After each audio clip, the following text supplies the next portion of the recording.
Un mensaje para hoy. Un mensaje para hoy. Ordenado como algo animal, como algo diabólico, terrenal. Pero el conocimiento y la sabiduría de Dios es pristino, es transparente, es luz de Dios. Entonces, existe evidencia dada y circunstancial, bíblica, científica, que nos ayuda a pensar de esta manera. Que el apóstol Pablo, además, está hablando en términos reales, de tiempo y espacio. Y eso, él es claro en lo que él está diciendo cuando le está hablando a estos filósofos. Les está diciendo, dentro de ese tiempo, él determinó el tiempo y la habitación para que los hombres de alguna manera palpen, busquen a Dios. Si es que lo pueden, allá lo pueden encontrar. Y nosotros sabemos que Dios se deja encontrar y Dios nos encuentra a nosotros. Amén. Entonces ese es el plan de la creación. Que el universo cuenta con unos 13.7 billones de años, o vamos a redondearlos a 14, podemos decir 14 billones de años. Que nuestro sistema solar cuenta con unos 4,6, podemos decir 5. Que Dios estableció una ventana de tiempo y espacio de 7,000 años solamente para tratar con la raza humana. ¿Por qué enfatizo o aclaro que es raza humana? Porque entendemos por la misma palabra que hubo otra creación cuando la tierra estaba desordenada y vacía, y que los fósiles nos dan muestra a nosotros, evidencia dada de que hubo otra creación animal aquí en la tierra y que pasó algo catastrófico y global que destruyó esa creación, y que Dios tuvo que venir, él personalmente, el Espíritu se movía sobre la faz de la tierra, de las aguas, y él obró una recreación otra vez. Hizo algo en lo que ya estaba creado y separó la luz de las tinieblas, lo seco del agua. Y a una cosa llamó mares y a otra cosa llamó la expansión de los cielos. Y todo eso lo tenemos en el libro de Génesis y en los comienzos. Entonces continuamos aquí, que existe una eternidad antes y después que incluye al universo. Obviamente, para que lo que Dios hizo pudiera manifestarse en tiempo real, en espacio y en tiempo, entonces tuvo Dios que establecer algo que no fuera necesariamente la eternidad, porque si es eternidad y dura para siempre. Lo que permanece para siempre. Dios, el Señor dijo, yo soy el alfa, el omega, el principio y el fin. Antes que Él no hay ni después. Dios es eterno. Eso es algo que lo tenemos que aceptar por la fe, aunque no entendemos el concepto de la eternidad, porque no cabe en nuestro pensamiento cómo la eternidad se puede probar. En realidad, la ciencia se daría contra la pared tratando de probar la existencia de algo eterno, pero quizás ellos le dan lugar a algo que pueda ser eterno, pero tendría que ser aceptando entonces a un arquitecto del universo. Tendrían que aceptar a Dios, y Dios en realidad no puede ser probado. Para agradar a Dios hay que conocerle por la fe, y sin fe es imposible agradar a Dios. Entonces de esa manera Dios se establece: yo soy el que soy, presente continuo, eternamente. El que soy ayer, el que soy hoy, el que seré mañana. Entonces nosotros podemos de alguna manera tratar de entender la eternidad como una eternidad, como decía Watchman Nee, estoy casi seguro de sus libros, siempre mencionaba estas cosas: una eternidad de antes y una eternidad de después, pero es la misma eternidad. Entonces vamos a continuar, porque hay algunas otras declaraciones que les quiero mostrar. Que fuera de esta eternidad, o de esa eternidad para Dios, un día es como 1000 años y 1000 años como un día. Entonces obviamente esto tiene sentido, porque si Él está en la eternidad, entonces lo que Él hizo en esa ventana de tiempo y espacio, un día para Él puede ser 1000 años, o 1000 años pueden ser un día, porque no se mide necesariamente en tiempos, se mide quizás en unidades. Y le voy a mostrar algo más adelante sobre esto de las unidades, porque hay una unidad del 7 que se ve en toda la creación de Dios hasta ahora. En la historia bíblica hay una unidad de 7. Cuando digo 7, también pueden ser 7, 70 veces 7, 7, 7, 7. Después del 7 viene el 8. El 8 viene a ser un comienzo.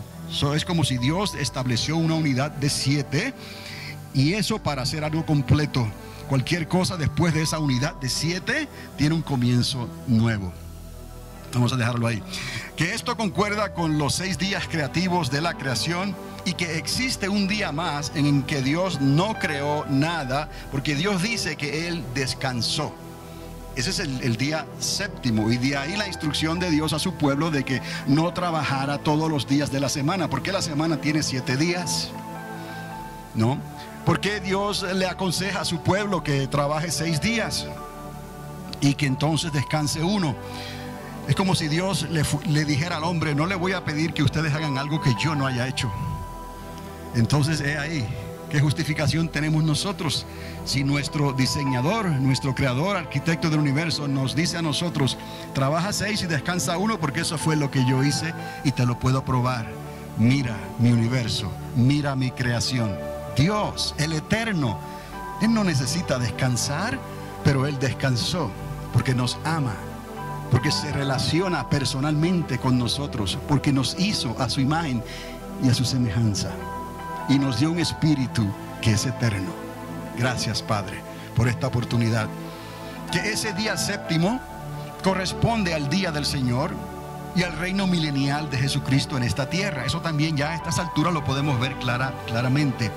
O sea, cuando se habla de ese día séptimo, del día del Señor, piense en el reino de Cristo, en el reino milenial. Piense en las profecías de Ezequiel. Piense en ese cuarto y último templo que será construido bajo la dirección y la supervisión del mismo Señor Jesucristo durante ese milenio. Hay un tercer templo que será construido por los israelitas muy pronto, aquí en Jerusalén, ahí donde están los muros del área antigua. En ese lugar, ahí se va a reconstruir el tercer templo, pero ese templo será profanado a la mitad de 7 años, y a la mitad de esa semana, mejor dicho, y entonces ese templo será también destruido. Pero el templo de Ezequiel habla del templo de Jesucristo, porque habla del milenio de Jesús.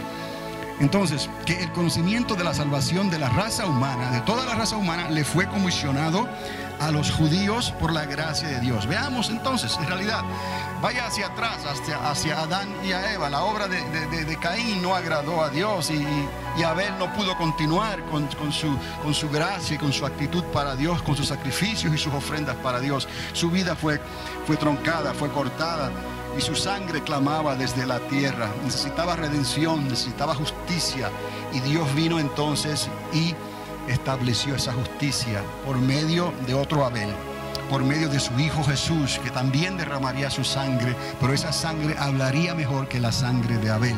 Esa sangre compra nuestra salvación. Esa sangre toma tu pecado y mi pecado y lo quita. No solamente lo cubre, sino que lo puede quitar, deshacer, para que ya ese pecado no pueda hablar más contra nosotros.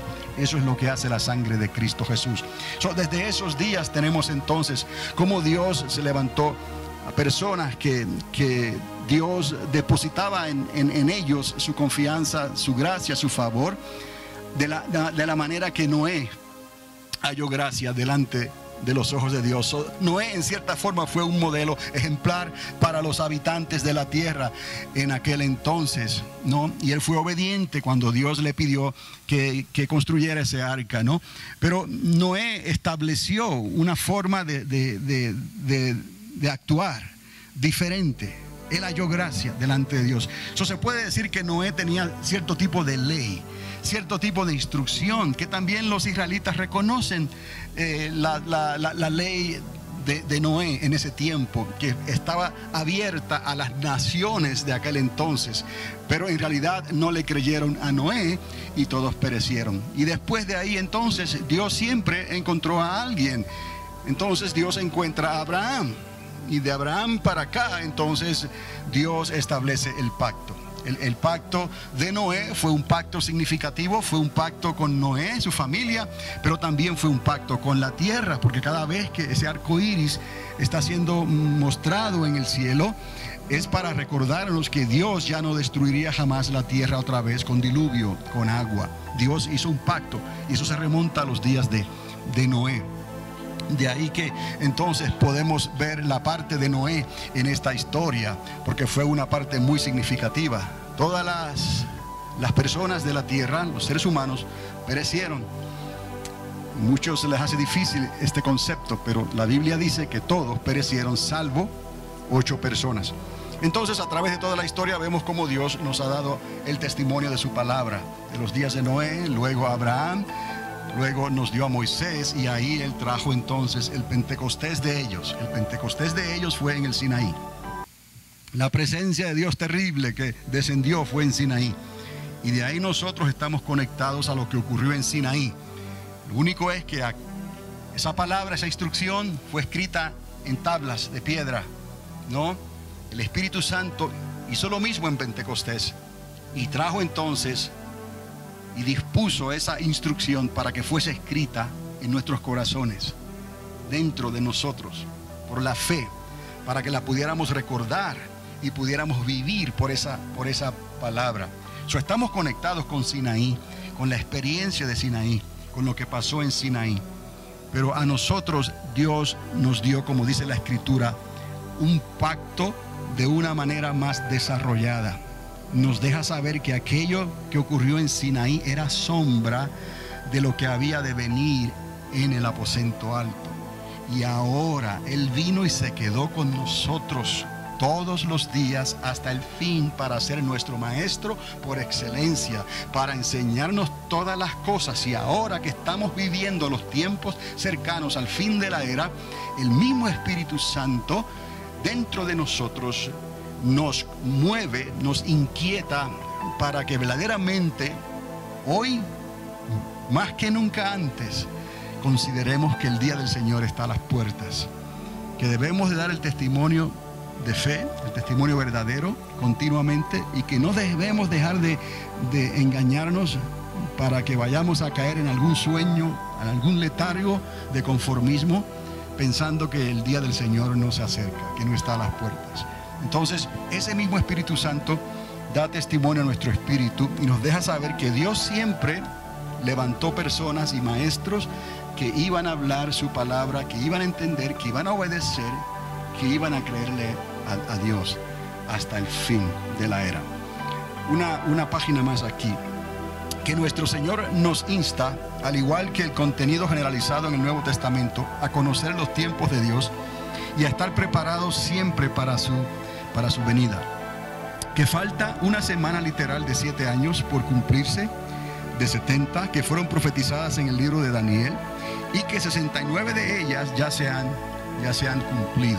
O sea que ya para nosotros esto ya no es algún misticismo, algo difícil de entender. Eso ya está registrado en nuestro espíritu, está registrado en nuestro conocimiento, en nuestra mente. Esto Dios lo determinó así, y falta una semana más por cumplirse, que al final de esa última semana se dará comienzo al reinado o milenio de Jesucristo aquí en esta tierra, que no hay otro, es uno, es un milenio el que queda, es un reino el que queda, el reino de Cristo, y de ahí entonces vendrá la eternidad con el Padre, después de esos 1000 años. Entonces, que ahora cuando hablamos del reino de Dios, estamos hablando en realidad del reino de los cielos. Dios es espíritu y Él busca a tales adoradores, que le adoremos en espíritu y verdad. Pero los cielos están en cierta forma comprometidos y compartidos, ¿no?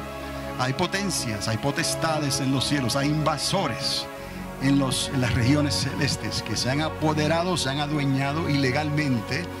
Y de ahí el concepto de lo que algunos califican como una guerra espiritual, una guerra de cosas invisibles, fuerzas invisibles. Y es cierto, es realidad. Entonces, pero sabemos entonces que el reino, el milenio de Cristo no será compartido. Cielos y tierra no será compartido. ¿Por qué? Porque número uno, el diablo, la serpiente antigua, el dragón, no estará en esta tierra. Estará encerrado en el corazón de la tierra, oyendo la alegría, la algarabía, el gozo, la expectativa, la esperanza del pueblo de Dios. Y él no podrá salir de ahí hasta que se le dé la oportunidad de salir después de esos 1000 años. Entonces, tenemos una expectativa muy diferente en ese reino milenial con Cristo Jesús, a lo que hoy en día conocemos como el reino de los cielos. Las puertas están abiertas, todo vale, por decirlo así. Dios está dándole la oportunidad a todas las naciones de la tierra para que aprovechen este tiempo que se ha determinado, para que crean antes que esa puerta de ese segundo arca se cierre. Y ya no habrá un diluvio de agua, sino que habrá una lluvia de fuego. Y será como en los días doble, como en los días de Noé, agua, y como en los días de Lot, fuego. Y Jesús es claro al respecto, ¿no? Y dijo, sería como en los días de Noé. Lo que pasó en los días de Noé y lo que pasó en los días de Lot con la destrucción de Sodoma y Gomorra, así será para ese tiempo de grande tribulación que se aproxima sobre la tierra. Y ahora nosotros estamos viviendo los principios de dolores, los rumores de guerra, pero pronto se va a desatar ese conflicto y entonces el reloj de Israel ya estará marcando su hora audiblemente. Es como si ahora estuviera marcando los segundos y apenas se oyen, pero pronto el clic clic va a comenzar a sonar y a movilizarse en el reloj de Dios, y es como si esos minutos verdaderamente se escucharán y repercutirán por toda la tierra, en el tiempo y el espacio que nos queda, y en el tiempo y el espacio que Dios ha determinado para que estas cosas ocurran. El fin se acerca, Israel está ahí, Israel sigue siendo la señal. ¿Estamos? Es importante considerar estas cosas desde este punto de vista. Si usted lo puede ver de esa manera, si no, pídale al Señor de la misma manera que yo le pido al Señor cada día que me ayude a entender estas cosas, para poder entonces hablar de ellas con sentido, porque si no estaremos hablando y dejando por ahí cabos sin atar. ¿Dónde estamos hoy? Es más bien un recordatorio otra vez de lo que les mostré al principio, pero después de haberle dicho lo que le dije, entonces hay un diluvio que está probado que ocurrió. Hay algo aquí que quizás algunos tengan, no estuvieron cuando hice la conexión, pero el capítulo 6 de Génesis, hay que considerar ese capítulo 6 de Génesis, aunque muchos no quieran considerarlo. El hecho de que no lo quieran considerar no lo pueden quitar de la Biblia. Y el hebreo es claro, la temática, el contexto rabínico es claro ahí cuando se habla de hijos de los hombres, de hijos de Dios. Y la gente puede decir, y como dicen en inglés, adoptar una actitud de denial. Con un denial no pueden tapar el cielo y la tierra. Pero está bien, no vamos aquí a juzgar, ni vamos a condenar, ni vamos a empujar a nadie. Simplemente hay evidencia circunstancial en la Biblia para creer que esos hijos de Dios fue intervención angelical de esa creación caída, que hizo algo, se salieron de sus moradas e hicieron algo que no podían o debían de hacer. Y además de eso, entonces Judas en su corta carta hace referencia a esos seres angelicales que ahora están en prisiones de oscuridad porque dejaron su morada e hicieron cosas que las comparó con lo que ocurrió con los habitantes de Sodoma y Gomorra. Entonces no voy a entrar en detalles con lo que ocurrió en Sodoma y Gomorra, pero usted sabe claramente que la manera de pensar era de continuo, de hacer el mal, de pecados sexuales en esas dos ciudades. Son estos ángeles que fueron a observar la ciudad donde estaba Lot, más bien fueron para ayudar a Lot a salir de ahí. Esos habitantes trataron de hacer cosas que no se pueden hacer entre los hombres, y menos entre hombres y ángeles, pero ellos no lo entendieron así. Entonces eso nos da cierta medida de expectativa para pensar en qué pudo pasar entonces antes y después del diluvio. O sea, qué ocurrió antes del diluvio, qué ocurrió después, porque la Torre de Babel fue construida de la manera que fue construida, por qué Nimrod y su familia obró de esa manera, y por qué Dios tuvo que dejar lo que estaba haciendo para venir y observar lo que estaba pasando aquí en la tierra. Entonces, una de las cosas que científicamente ahora digo es que hasta el día de hoy no se ha podido corroborar ingeniería de la construcción de estas pirámides, tal y como fueron construidas con la maquinaria que pudieran tener, aún hoy en día, con la maquinaria que hoy en día tienen, se ha aceptado por lo general que no podrían aún hoy construirse esas mismas 3 pirámides especiales, las de Giza, de la misma manera en que están construidas. O entonces, si los egipcios no las construyeron, ¿quiénes las construyeron? Si los faraones no pudieron, ellos pudieron hacer copias después de otros tipos de pirámides que las tenemos en Egipto también. Supuestamente hay más de 100 pirámides en toda esa área de Egipto. Pero acá en América hay pirámides también. Algo ocurrió que continuó este patrón de la Torre de Babel. Esto también fue en forma de pirámides. Por estas 3 pirámides en específico son un enigma todavía, aún para la ciencia.